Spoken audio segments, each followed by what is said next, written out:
আচ্ছা, আমার মতন কি তোমাদেরও চুলের ডগা ফাটছে, চুল লাল হয়ে যাচ্ছে, চুলের ডগা থেকে কি দুমুখো চুল বেরোচ্ছে? এখন এটা অধিকাংশ মানুষেরই হচ্ছে। এই সমস্যাটা প্রায় মেয়েদেরই হচ্ছে, আর আমারও হচ্ছে। সেই জন্য আমি এই প্যাকটি চুলে লাগাই।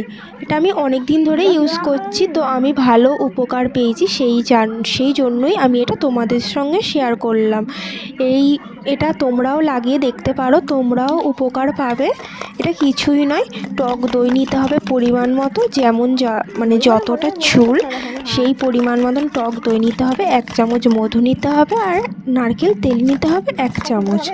তারপর এটা ভালো করে ফেটে একটা প্লেন মিশ্রণ তৈরি হবে, ঠিক যেমন ভিডিওতে দেখাচ্ছি সেই রকম একটা প্লেন হয়ে গেলে এটা অল্প অল্প চুল নিয়ে এটা পুরো গোড়া থেকে একদম ডগা অবধি লাগাতে হবে। এটা পুরো চুলে লাগাবে, তবেই বেশি উপকারটা হবে। এটা আমি যেইভাবে লাগাচ্ছি সেইভাবেই এরকম অল্প অল্প চুল নিয়ে লাগাবে পুরো চুলে, তবেই উপকারটা হবে। আর আমার উপকার হয়েছে বলেই আমি এই ভিডিওটা শেয়ার করছি। তোমরাও লাগিয়ে দেখতে পারো, তোমরাও উপকার পাবে। আর ভিডিওটা ভালো লাগলে একটা লাইক, আর চ্যানেলটা সাবস্ক্রাইব করে দিও। টাটা।